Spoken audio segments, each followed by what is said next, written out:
Dear viewers, Assalamu alaikum. This is me Farmanullah Khan and you are watching my YouTube channel Nursing with Farman. आज की इस important video में हम subject professional communication के एक important unit को explain करेंगे जिसका नेम है conflict management and decision making, जो कि सब्जेक्ट प्रोफेशनल कम्युनिकेशन का यूनिट नंबर 10 है। और आज इस वीडियो में हम इस यूनिट के सेकंड और लास्ट पार्ट को एक्सप्लेन करेंगे।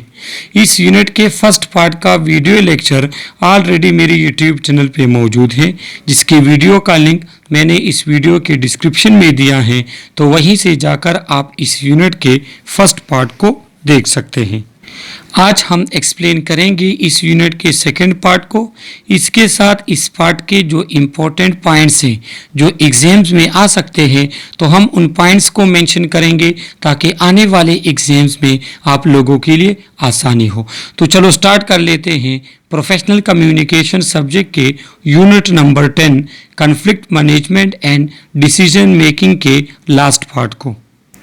तो कॉन्फ्लिक्ट मैनेजमेंट ऑलरेडी हमने एक्सप्लेन किया था कि कॉन्फ्लिक्ट किसे कहते हैं। जब दो लोगों का आपस में डिसएग्रीमेंट हो किसी एक बात पे, तो इसको हम कहते हैं कॉन्फ्लिक्ट। मिसाल के तौर पे अगर डॉक्टर नर्स के दरमियान कोई बात पे डिसएग्रीमेंट आ जाती है या नर्सिस के दरमियान, तो इसको कॉन्फ्लिक्ट कहते हैं। अब उस कॉन्फ्लिक्ट को हम कैसे मैनेज करेंगे? कॉन्फ्लिक्ट मैनेजमेंट जिस तरह यूनिट का नाम है, तो कॉन्फ्लिक्ट मैनेजमेंट के कुछ स्टेप्स हैं, तो अभी हम वो स्टेप्स पढ़ेंगे। सबसे पहले मीनिंग ऑफ कॉन्फ्लिक्ट मैनेजमेंट क्या है? कॉन्फ्लिक्ट मैनेजमेंट किसे कहते हैं? Conflict management refer to the process of controlling and resolving disagreement in a constructive manner. जब दो लोग आपस में किसी भी बात पे डिसएग्री हो, मुतफिक ना हो किसी एक बात पे, तो उनके दरमियान जो प्रॉब्लम बन जाती है उसको कॉन्फ्लिक्ट कहते हैं। तो आप दो लोगों के दरमियान कोई भी बात जिस पे वो मुतफिक ना हो, आप उसको इस तरीके के साथ हल करें कि उससे दोनों एग्री हो जाए, इसको कॉन्फ्लिक्ट मैनेजमेंट कहते हैं। सही है कि अगर आप दो लोगों के दरमियान डिसएग्रीमेंट को रिजॉल्व कर लेते हो, कंट्रोल कर लेते हो एक कंस्ट्रक्टिव मैनर में, तो इसको हम कहते हैं कॉन्फ्लिक्ट मैनेजमेंट। तो कॉन्फ्लिक्ट मैनेजमेंट का तो पता चला, लेकिन अब इस कॉन्फ्लिक्ट मैनेजमेंट के जो हमारे पास इफेक्टिवली अगर हम इसको मैनेज करें, तो वो कौन कौन से स्टेप्स है जो हमने फॉलो करने होंगे। सबसे पहले healthy work environment. Conflict management का जो गोल होता है, मकसद होता है, वो यही होता है कि कॉन्फ्लिक्ट आपका जल्द अज जल्द सॉल्व हो। जो मसला आया है, जो किसी बात पे दो लोग डिसएग्री करते हैं, वो एग्री करे और एक हेल्थी वर्क इन्वायरमेंट प्रोवाइड किया जाए। सेकंड, हमारे पास कम्युनिकेशन को इम्प्रूव किया जाए। जब आपके पास कॉन्फ्लिक्ट होगा, कम्युनिकेशन ब्रेक होगा। कैसे? कि जब कॉन्फ्लिक्ट होता है, डिसएग्रीमेंट होती है, किसी बात पे मुतफिक नहीं होते, तो एक स्टाफ दूसरे की अगर नहीं मानता, तो वहाँ पे फिर कम्युनिकेशन गैप आ जाता है। अब कम्युनिकेशन को इम्प्रूव करने के लिए, ताकि आपके पास स्टाफ एक दूसरे के साथ ओपनली बात को शेयर करे रिलेटेड टू पेशेंट हेल्थ, तो उसको अगर आप इम्प्रूव करना चाहते हो, आपने कॉन्फ्लिक्ट को एक अच्छे तरीके के साथ मैनेज करना होगा। थर्ड क्या है? Ensure patient safety. देखो, जब हमारे पास कॉन्फ्लिक्ट आते हैं, तो हॉस्पिटल में जितने भी स्टाफ होते हैं, उनका एक मकसद होता है पेशेंट की केयर। अगर स्टाफ के दरमियान कॉन्फ्लिक्ट आता है और आप उसको सही प्रॉपर मैनेज कर लेते हो, तो आपका मकसद क्या होता है कि पेशेंट की सेफ्टी इम्प्रूव हो, टीम वर्क आपके पास इम्प्रूव होता है और स्ट्रेस आपके पास कम होता है। कब? जब आप कॉन्फ्लिक्ट को प्रॉपरली अच्छे तरीके के साथ कंस्ट्रक्टिवली मैनेज कर लेते हो। तो ये गोल है या मकसद है कॉन्फ्लिक्ट मैनेजमेंट के। अब हम इसके स्टेप्स पढ़ेंगे कि हम कॉन्फ्लिक्ट को कैसे मैनेज कर सकते हैं इफेक्टिव तरीके से। अब यहाँ हमारे पास कुछ स्टेप्स हैं जिसको हमने फॉलो करना है अगर हम किसी कॉन्फ्लिक्ट को इफेक्टिव तरीके के साथ मैनेज करना चाहते हैं। सबसे पहले जो फर्स्ट स्टेप है वो क्या है? Identify the conflict. कि हमें पता तो चले ना कि मसला कहाँ पे है, मसला क्या है, ये आपको पता होना चाहिए। कि recognize the source and nature of conflict. कि कॉन्फ्लिक्ट जो किसी एक बात पे तजाद पैदा हुआ, तो वो क्यों पैदा हुआ और किस नौइयत का है। आया नर्सिस के दरमियान कन्फ्लिक्ट है, नर्स अटेंडेंट के दरमियान कन्फ्लिक्ट है, पेशेंट बात नहीं मान रहा, आपके हायर अथॉरिटी के साथ है, तो सबसे पहले आपने कन्फ्लिक्ट को आइडेंटिफाई करना होगा कि इशू क्या है, उसमें कौन इन्वॉल्व है और ये डिसएग्रीमेंट क्यों आई, रीजन क्या बना कि जिसकी वजह से दो स्टाफ के दरमियान कन्फ्लिक्ट पैदा हुआ। तो फर्स्ट स्टेप क्या है, आइडेंटिफाई द कन्फ्लिक्ट। सेकंड हमारे पास क्या है, gather information, collect facts from all parties involve. जितने भी लोगों के दरमियान कन्फ्लिक्ट है, आप सबसे डिटेल इंफॉर्मेशन ले लो, जिसमें आपको रीजंस का पता चल जाएगा, आपको लेवल का पता चल जाएगा कि किस लेवल तक कन्फ्लिक्ट है, रीजंस का भी आपको पता चल जाएगा। इसके बाद आपने सिचुएशन को एनालाइज करना है। आपने क्या करना है, emotion, needs, interest of each party, ये चीजें आपने देखनी है। अब कन्फ्लिक्ट तो आपको पता चला, उसके बारे में आपने इंफॉर्मेशन भी हासिल की। अभी आप सिचुएशन को देखोगे कि आप सिचुएशन के मुताबिक अच्छे से अच्छा सलूशन क्या निकालोगे। इसके बाद फोर्थ स्टेप क्या होगा, इनकरेज ओपन कम्युनिकेशन। आप ओपन कम्युनिकेशन को इनकरेज करो। तमाम जितने भी लोगों के दरमियान कन्फ्लिक्ट हैं, आप हर एक बंदे को कहो कि आप अपनी मर्जी से या जहन के मुताबिक बता दे आपको मसला कहाँ पे लग रहा है। तो ओपन कम्युनिकेशन को हमने इनकरेज करना है। इसके बाद हम क्या करेंगे, कोशिश करेंगे पॉसिबल सलूशन ढूंढने का।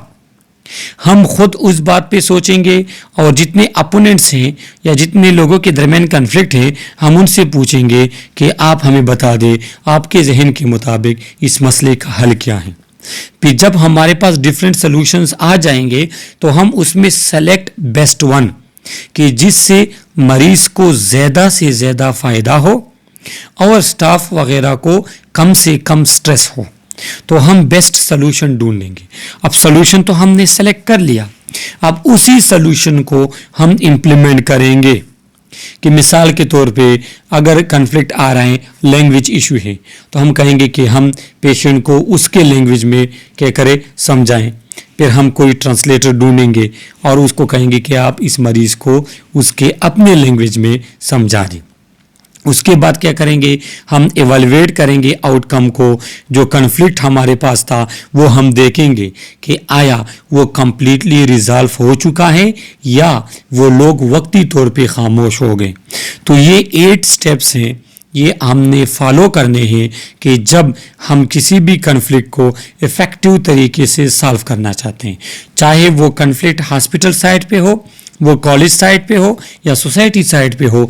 ये 8 के 8 स्टेप्स आपने लाजमी फॉलो करने हैं अगर आप किसी प्रॉब्लम को या कन्फ्लिक्ट को या किसी तज़ाद को अच्छे तरीके के साथ दोनों पार्टी को के स्ट्रेस को कम करते हुए, दोनों को खुश करते हुए अगर आप सॉल्व करना चाहते हो तो ये आपने स्टेप्स फॉलो करने होंगे और ये आप लोगों ने MCQs के लिए भी याद रखना है।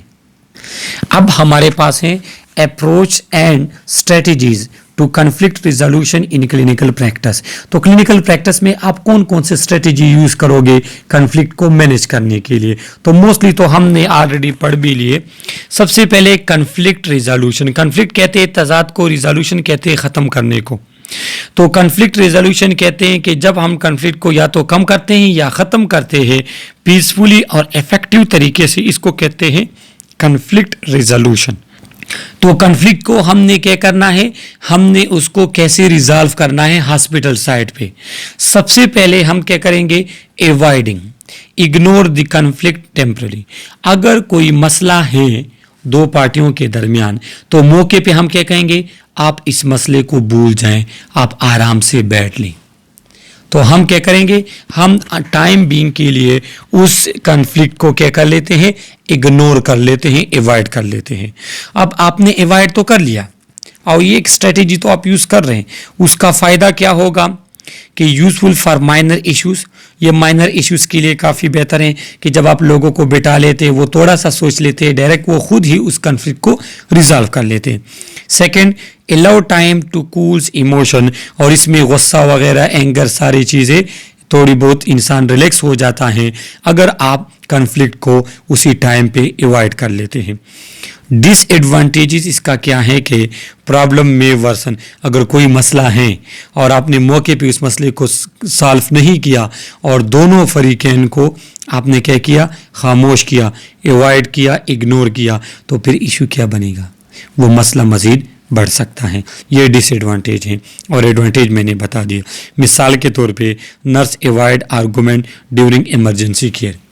इमरजेंसी केयर है, नर्स को डॉक्टर कोई बात कह रहे हैं, उसको इग्नोर कर लेते हैं, उसकी बात को नहीं मानता, तो सही है, मौके पे तो वो स्मूथली अपना काम कर लेता है बगैर डिस्टर्बेंस के, और बाद में डॉक्टर को कहता है कि आपने जो बात मुझे बता रहे थे आप, वो मैंने इसलिए नहीं मानी क्योंकि मरीज़ का ये मसला था। फिर डॉक्टर कहते हैं हाँ हाँ सही है, बस मुझे इस चीज़ का पता नहीं था।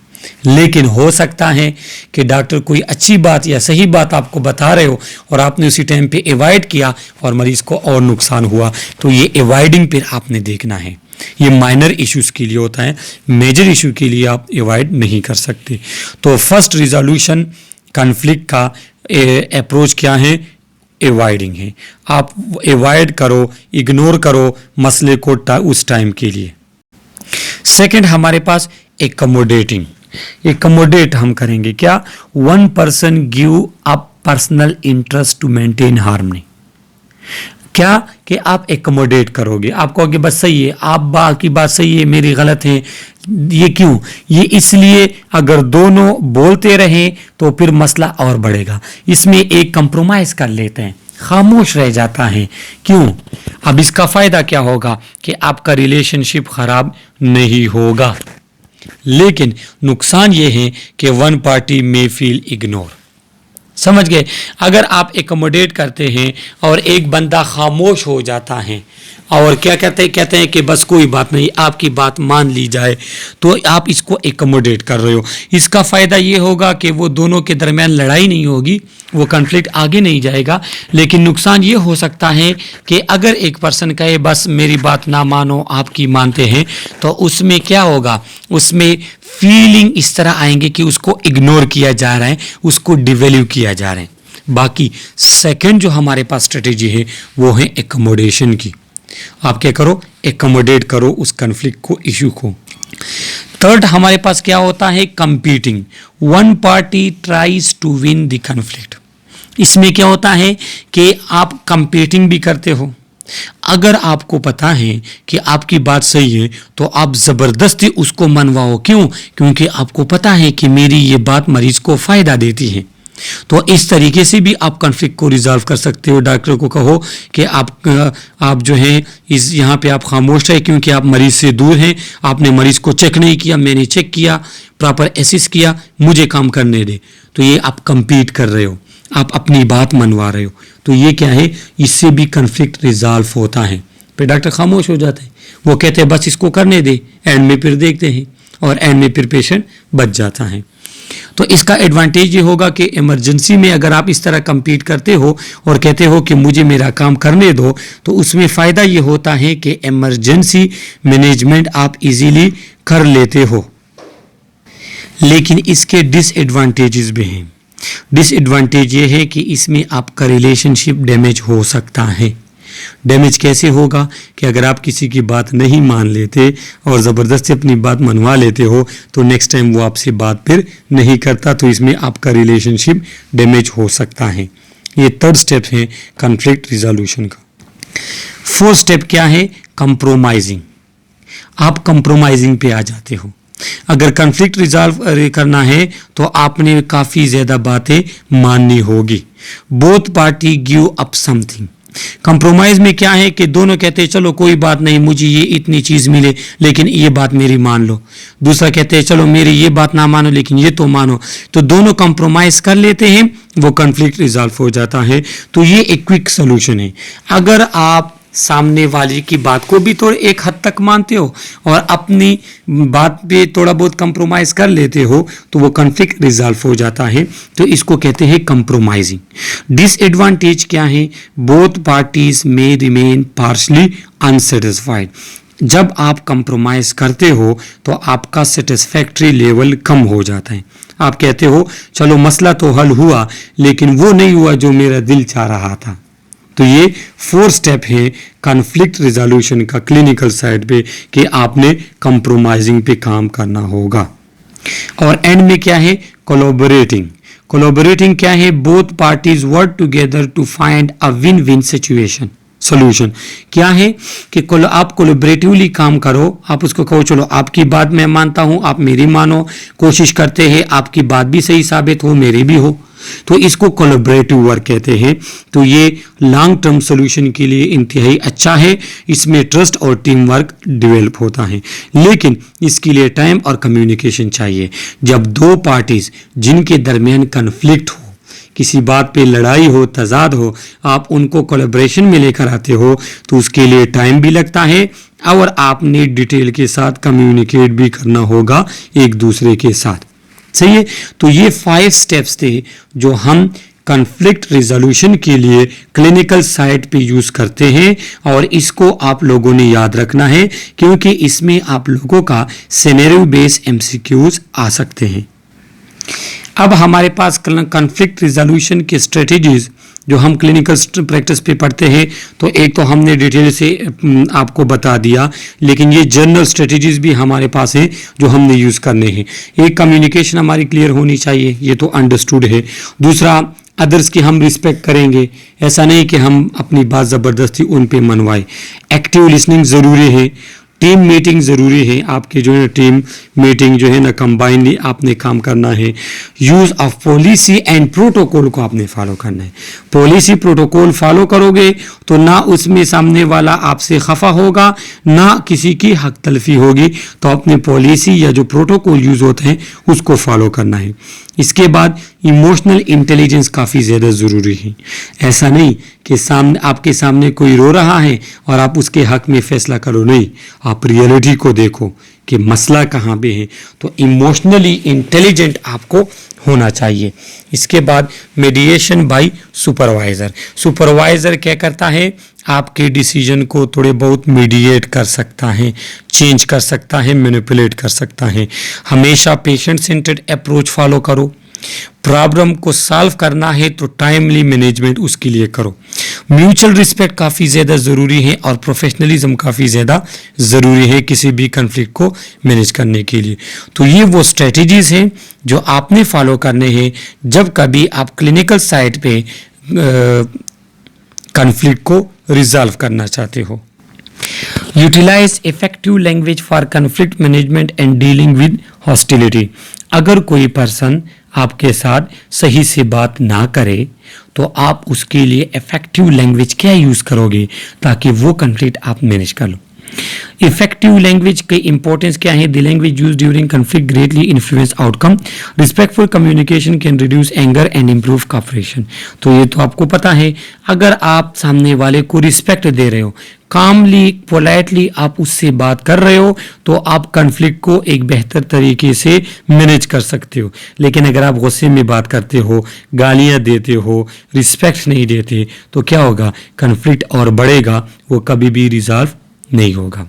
अब प्रिंसिपल क्या है इफेक्टिव लैंग्वेज के, कि आप रिस्पेक्टफुल वर्ड यूज़ किया करें, आप जो है किसी को गालियां वगैरह ना दें, आप अच्छे तरीके से उसको, अगर सीनियर है आप उसको सर का कहे, छोटा है भाई का आप कहे, सही है, फीमेल है सिस्टर का आप कहे, मैडम का आप कहे। तो ये क्या है, रिस्पेक्टफुल वर्ड्स आपने यूज़ करने हैं। आपका टोन काम होना चाहिए। टोन किसे कहते हैं, लहजे को। लहजा आपका इस तरह नहीं कि आप जो है ना ऊंचा ऊंचा बोलते रहे, चिल्लाते रहे, नहीं, आप टोन आपका काम होना चाहिए। सिंपल और क्लियर लैंग्वेज आप यूज़ करें, कन्फ्यूजिंग या हार्श वर्ड्स आपने यूज़ नहीं करने। हमेशा प्रॉब्लम पे फोकस करें, ना कि पर्सन पे। ये नहीं कि आप कहो कि ये बंदा जो है ना ये इंतहाई बेकार है या ये बिल्कुल ख़राब कपड़े पहन के आता है, नहीं, आपने ये देखना है कि मसला क्या है। मसला सॉल्व करो, उस पर्सन के कैरेक्टरिस्टिक्स या उसके बिहेवियर या उसके पर्सनैलिटी पे बात ना करो, जो प्रॉब्लम है, जो मसला है, उस पे बात करो। जब ये होगा तो फिर क्या, आपका जो लैंग्वेज होगा वो इफेक्टिव होगा कॉन्फ्लिक्ट को मैनेज करने के लिए। Use I statements. आप अपने फीलिंग को ऐसे जो है प्रेजेंट करो, एक्सप्रेस करो कि उसमें किसी दूसरे को आप ब्लेम ना लगाओ। ऐसा नहीं कि आप इल्ज़ाम तराशियां करो, नहीं, आपकी जो अपनी बात है या आपके जहन में जो बात है, आप उसको क्लियरली कहो कि मेरा माइंड ये कहता है, बस। प्रैक्टिस एक्टिव लिसनिंग, आप लिसनिंग आपकी एक्टिवली होनी चाहिए। अगर कोई कन्फ्लिक्ट कहाँ पे आए हैं और आपको कोई बात बता रहे हैं कि मैंने ये किया, इसने ये किया, वो किया, तो ऐसा नहीं कि आप उसकी बात को सही से ना सुनो। क्यों? जब आप उसके बात को सही से सुनोगे तो उसका आप पे ट्रस्ट बनेगा और आप एक प्रॉब्लम को अच्छे तरीके से सॉल्व कर सकोगे। शो एम्पैथी, एम्पैथी को हमेशा शो किया करे। Understand the feelings of other, सामने वाले का ख्याल रखा करे कि अगर वो अब वो टेंशन में है या वो प्रॉब्लम में है या वो मेरी बात को नहीं समझ रहा, तो आप एम्पैथेटिक होकर सोचें और कन्फ्लिक्ट को मैनेज करने की कोशिश करें। तो ये जो 7 कैरेक्टरिस्टिक्स गुजर चुके, ये लैंग्वेज के हैं कि इफेक्टिव लैंग्वेज आपका क्या होगा। रिस्पेक्टफुल वर्ड यूज़ करोगे, टोन आपका काम होना चाहिए, सामने वाले की सही बात को आप सुने, आप अपनी बात करें लेकिन किसी को ब्लेम ना करें, सही है। आप हमेशा एम्पैथेटिक होकर बात किया करें। तो जब आपका लैंग्वेज इफेक्टिव होगा, इन तमाम स्टेप्स को फॉलो करेगा, तो आप इजीली कन्फ्लिक्ट को मैनेज कर सकोगे। अब हमारे पास है dealing with hostility in health care. Hostility किसे कहते हैं? अगर आपके साथ कोई एग्रेसिवली या एंग्री तरीके से बात करता है, अब आप उसको कैसे डील करोगे हॉस्पिटल में? देखो, इस तरह के प्रॉब्लम्स हमेशा हमारे हॉस्पिटल में आते रहते हैं और एग्जाम्स में इसके सिनेरियो बेस्ड एमसीक्यूज आएंगे। फिर आपको पता होना चाहिए हॉस्टिलिटी क्या है और उसको मैनेज कैसे किया जाता है। हॉस्टिलिटी कहते हैं एग्रेसिव, एंग्री या अनफ्रेंडली बिहेवियर, कि जिसमें कोई बंदा आप पे चिल्लाए, वो जो है आपके सामने सही वर्ड यूज़ ना करे, रिस्पेक्ट के साथ बात ना करे, इसको हॉस्टिलिटी कहते हैं। इसके रीजंस क्या होते हैं? अक्सर आप लोगों ने देखा होगा ना, अटेंडेंट लड़ाई पे आ जाते हैं। क्यों? क्योंकि स्ट्रेस में होते हैं, वो फियर में होते हैं, खौफ उनको होता है, उनका अपना उनसे बिछड़ने वाला है, वो तकलीफ में है, पेन उनको होता है, एंजाइटी में होते हैं, क्या बनेगा मरीज का, उसका इलाज हो सकेगा या नहीं हो सकेगा, ऐसा ना हो मर जाए, वर्क प्रेशर होता है। अब यही चीज़, यही स्ट्रेस जो है, यही प्रॉब्लम ये स्टाफ के साथ भी होता है। वो कोई स्टाफ स्ट्रेस में होते हैं वर्क की वजह से, उनमें फियर होता है कि मरीज का काम ऐसा ना हो रह जाए, एंजाइटी में होते हैं, वर्क प्रेशर उन पे का ज़्यादा होता है, कभी कभार मिसकम्युनिकेशन हो जाती है, एक बात सही से नहीं बताई जाती और बाद में कहते हैं कि मैंने तो आपको बताया था। तो फिर डायरेक्ट वो सामने से लड़ाई शुरू कर लेता है कि आपने मुझे कब बताया था। तो ये वो रीज़न है जिसकी वजह से हमारे पास लोगों का जो बिहेवियर वो एग्रेसिव, एंग्री और अनफ्रेंडली बिहेवियर होता है, जिसको हम हॉस्टिलिटी कहते हैं। तो ये हॉस्टिलिटी और इसके काजेज एमसीक्यूज के लिए आप लोगों को याद होने चाहिए। अब मैनेज कैसे करेंगे? आपने काम रहना है, बिल्कुल एग्रेसिवली रिस्पांस आपने नहीं देना, प्रोफेशनलिज्म आपकी मेंटेन होनी चाहिए, प्रोफेशनल तरीके, इखलाकी तरीके से आपने उससे बात करनी है।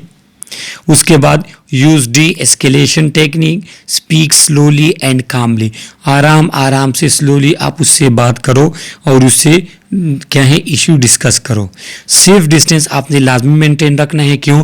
क्योंकि इसमें अगर उसने आपको थप्पड़ मारा या आपने मारा तो आपका प्रॉब्लम और बढ़ जाएगा, या ऐसा हो सकता है कि वो आपको कोई नुकसान पहुंचाए, से लात वगैरह मार ले। सीक हेल्प इफ नेसेसरी, अगर आपको पता चल रहा है कि एक बंदा आप पे चिल्ला रहा है, वो आप पे हमला कर सकता है, तो यहाँ पे अगर ज़रूरत है तो आप किसी और स्टाफ को बुला सकते हो कि यहाँ पे आ जाओ, ये मसला बना है। उसके बाद आप सलूशन उनको बताओ। अब अटेंडेंट है ना, वो चिल्ला रहा है, आप उनको कहो चाचा आप क्या कहते हो, आपके मरीज को दर्द हो रहा है, कोई बात नहीं, मैं उसको पेन किलर लगा दूंगा। तो आपने क्या करना है, उनको सलूशन ऑफर करना है। तो ये वो टेक्निक है जो हॉस्टिलिटी या एग्रेसिव बिहेवियर को मैनेज करने के लिए हमने फॉलो करने होते हैं। तो ये आप एमसीक्यूज के लिए याद रख लें, सही है। Negotiation skills and its role in conflict resolution, negotiation कहते हैं बातचीत को, मज़ाकिरात को। तो ये तो हमें पता है कि जब हमारे पास एक मसला मज़ाकिरात से हल हो, बातचीत से हल हो, निगोशिएशन से हल हो, तो उसके लिए ज़रूरी नहीं है कि हम लड़ाई वगैरह करें, सही है। तो क्या कि निगोशिएशन किसे कहते हैं? Negotiation is a communication process in which 2 or more parties discuss issues to reach a mutually acceptable agreement. कोई भी बात को आपस में डिस्कस करो थ्रू कम्युनिकेशन और एक पॉसिबल सोल्यूशन की तरफ आओ जो कि एक्सेप्टेबल हो दोनों पार्टीज को, इसको कहते हैं निगोशिएशन। अब इसकी इंपॉर्टेंस क्या है कि इसमें हमारे पास डिसएग्रीमेंट, कन्फ्लिक्ट रिजॉल्व हो जाता है, ख़त्म हो जाता है जब आपकी बातचीत होती है। टीम वर्क इंप्रूव होता है, पेशेंट सेफ्टी इंप्रूव होती है। लाजमी बात है, कॉन्फ्लिक्ट आपके पास इजीली निगोशिएशन के ज़रिए सॉल्व होगा तो मरीज़ की सेफ्टी इंप्रूव होगी। कम्युनिकेशन आपकी इनहेंस हो जाती है, बढ़ जाती है, इंप्रूव हो जाती है और वर्क प्लेस स्ट्रेस आपके पास कम होता है। लेकिन अगर एक जगह पे बातचीत ही ना हो तो वो कन्फ्लिक्ट ही रहेगा, वो कभी भी रिजॉल्व नहीं होगा। लिहाजा बातचीत का एक कन्फ्लिक्ट मैनेजमेंट में काफ़ी अच्छा और इम्पॉर्टेंट रोल है। अब नेगोशिएशन स्टेप्स में क्या है, सबसे पहले प्रिपरेशन है कि आप सबसे पहले आपको पता होना चाहिए कि प्रॉब्लम क्या है। लिहाजा आप पहले से प्रॉब्लम का पूछ लेते हो और अपनी अंडरस्टैंडिंग आपकी हो जाती है। उसके बाद आप डिस्कस करते हो अपोजिट पार्टीज के साथ, एक से डिस्कस करते हो क्या हुआ था दूसरे के साथ। उसके बाद आप क्लियरिफिकेशन करते हो कि अगर कहीं पे मिसअंडरस्टैंडिंग हो रही है लैंग्वेज वगैरह में तो आप दोनों पार्टीज के दरमियान क्लियरिफाई कर लेते हो कि आपने ये मसला बताया कि वाकई ऐसा है, वो कहते हैं हाँ ऐसा है। दूसरे से पूछते हो कि ऐसा है, वो कहते हैं ऐसा है। इसके बाद बार्गेनिंग करना शुरू कर लेते हो। आप कहते हो चलो पॉसिबल सोल्यूशन कौन सा है। एक पार्टी को कहते हो कि आप क्या कहना चाहते हो, दूसरे से कहते हो आप क्या कहना चाहते हो। उसके बाद एग्रीमेंट, ऐसा डिसीजन लोगे जो एक्सेप्टेबल होगा और आपने उसको फॉलो अप करना है कि जो डिसीजन निगोशिएशन या बातचीत के दरमियान की वजह से जो स्टेप लिया गया या डिसीजन लिया गया, आया उसको फॉलो किया जाता है या नहीं। सही है। तो ये 6 स्टेप्स हैं किस चीज़ के, निगोशिएशन के। और निगोशिएशन कहते हैं बातचीत को, मज़ाकरात को, और ये इंतहाई ज़्यादा ज़रूरी है किसी भी कॉन्फ्लिक्ट को रिजॉल्व करने के लिए। ये नर्सिस के लिए स्किल्स निगोशिएशन के लिए काफ़ी ज़्यादा ज़रूरी है। एक तो कम्युनिकेशन स्किल, वो तो हर एक चीज़ के लिए ज़रूरी है। नर्सिस की कम्युनिकेशन प्रोफेशनल होनी चाहिए। लिसनिंग स्किल, बात को इजीली अच्छे तरीके से सुने। इमोशनल कंट्रोल उनका होना चाहिए, अपने इमोशन पे उनका कंट्रोल हो। प्रॉब्लम सॉल्विंग एबिलिटी उनमें हो, वो प्रॉब्लम को सॉल्व कर सके। कॉन्फिडेंट उनमें होना चाहिए कि वो अपनी बात को मनवा सके, ऐसा ना हो कि वो अपनी बात को सप्रेस रखे, छुपाए। पेशेंस होना चाहिए उनमें, सब्र होना चाहिए कि सामने वाले की बात को वो सुने। अगर बातचीत के दरमियान आप में सब्र नहीं है तो आप कभी भी किसी के साथ किसी बात पे मज़ाकरात नहीं कर सकते। सामने वाले की रिस्पेक्ट करें और क्रिटिकल थिंकिंग आपने करनी है कि जो बात हो रही है क्या इसमें आपका जो सलूशन है वो आपके लिए फ़ायदेमंद है या नुकसानदेह। तो ये चीज़ आपने देखनी होगी ड्यूरिंग निगोशिएशन। और निगोशिएशन क्या है, वो कॉन्फ्लिक्ट मैनेजमेंट में म्यूचुअल अंडरस्टैंडिंग बढ़ाता है, टेंशन को वो कम करता है, रिलेशनशिप इंप्रूव होते हैं, टीम वर्क आपका इंप्रूव होता है। क्यों, जब कॉन्फ्लिक्ट ख़त्म होगा तो ये सारी चीज़ें इंप्रूव होगी। तो ये क्या है, इसमें निगोशिएशन का काफ़ी अच्छा रोल है। और लास्ट ऑब्जेक्टिव इस यूनिट का है वो है डिसीजन मेकिंग। डिसीजन मेकिंग किसे कहते हैं कि decision making is an important managerial and professional skill in nursing. Nurses make decision daily. आप क्या करते हो, आप किसी एक सोल्यूशन पे जाके उसकी सिलेक्शन करते हो, इसको कहते हैं डिसीजन मेकिंग। तो हॉस्पिटल साइड में अगर आप इमरजेंसी में काम कर रहे हो, आईसीयू में काम कर रहे हो, वार्ड में काम कर रहे हो, तो हर 5 मिनट बाद 10 मिनट बाद आपने एक न एक डिसीजन लेना होता है कि मरीज़ को कौन सी मेडिसिन मैं दूं, मरीज़ के लिए मैं कौन से इंटरवेंशन करूं, पेशेंट की कहाँ पे कौन सी काउंसलिंग होनी चाहिए। फिर आप डिसाइड कर लेते हो, डायरेक्ट उसके पास जाके वही इंटरवेंशन आप कर लेते हो। तो डिसीजन क्या है, किसी भी प्रॉब्लम को सॉल्व करने के लिए आप किसी एक स्टेप को चूज़ करते हो, इसको डिसीजन मेकिंग कहते हैं। यहाँ पर इन्होंने डिफिनेशन लिखी है कि decision making is the process of selecting the best course of action from available alternative to achieve desire goal. Desire goal achieve करने के लिए, अपना मकसद हासिल करने के लिए किसी बेस्ट एक्शन को जब आप चूज करते हो, इसको डिसीजन मेकिंग कहते हैं। इंतहाई ज़्यादा ज़रूरी है। अगर एक नर्स अच्छा डिसीजन ना ले सके तो पेशेंट की सेफ्टी कंप्रोमाइज होती है। तो डिसीजन मेकिंग क्या करता है, ये हमारे पास पेशेंट की सेफ्टी को इन्हेंस करता है, क्लिनिकल आउटकम इंप्रूव होते हैं, क्रिटिकल थिंकिंग इंप्रूव होती है। अगर आप डिसीजन नहीं ले सकते तो आप मरीज को क्या केयर दे सकोगे। इथिकल प्रैक्टिस आप सपोर्ट कर सकते हो, आप टाइम मैनेजमेंट आपकी इंप्रूव हो जाती है। क्यों? क्योंकि आप टाइम पे इजीली डिसीजन ले सकते हैं। लेकिन अगर एक पर्सन डिसीजन लेने में स्लो है या वीक है तो फिर पेशेंट भी सफ़र होगा और टाइम मैनेज नहीं होगा। अब अगर एक पर्सन कहता है कि मेरी डिसीजन इफेक्टिव है, तो कैसे इफेक्टिव होगी कि उसकी हमेशा जो डिसीजन होगा वो गोल ओरिएंटेड होगा, किसी मकसद के बिना पे होगा, वो किसी एविडेंस के बेस पे होगा, उसमें लॉजिक होगा, लॉजिक कोई वो होगा, क्या कहते हैं, ट्रिक होगा, उसमें कोई प्रॉपर जो है ना रीज़न होगा, टाइमली वो डिसीजन ले सकेगा। टाइम के बाद भी अगर डिसीजन लेते हो वो आपका डिसीजन इफेक्टिव नहीं है और वो पेशेंट सेंटर्ड होगा। उसके डिसीजन का मकसद ये नहीं होगा कि उसका ड्यूटी जल्दी ख़त्म हो जाएगी, नहीं, बल्कि मरीज को ज़्यादा फ़ायदा होगा। तो ये इफेक्टिव डिसीजन मेकिंग के करेक्टरिस्टिक्स हैं। और ये लास्ट स्लाइड हमारे पास डिसीजन मेकिंग के लिए जो स्टेप्स हैं, सबसे पहले आप प्रॉब्लम को आइडेंटिफाई करोगे, उससे रिलेटेड आप कलेक्टिव इंफॉर्मेशन लोगे, फिर उसमें अल्टरनेटिव्स देखोगे कि कौन सा पॉसिबल सोल्यूशन है, फिर उन सोल्यूशन को आप क्या करोगे, एवेलुएट करोगे कि कौन सा अच्छा है, फिर उसमें प्रॉपर या बेस्ट ऑप्शन की सिलेक्शन होगी, फिर उसकी इम्प्लीमेंटेशन होगी और एंड में आप आउटकम को एवेलुएट करोगे कि आपका जो आउटकम है वो कितना ज़्यादा इफेक्टिव है। तो ये क्या है, ये हमारे पास डिसीजन मेकिंग के स्टेप्स हैं। तो ये हमारे पास conflict management and decision making unit था। इसमें किसी का कोई भी क्वेश्चन हो, कमेंट्स के ज़रिए आप हमसे पूछ सकते हैं। अगर आप लोगों ने हमारा चैनल सब्सक्राइब नहीं किया तो प्लीज़ चैनल को सब्सक्राइब करें। Thank you.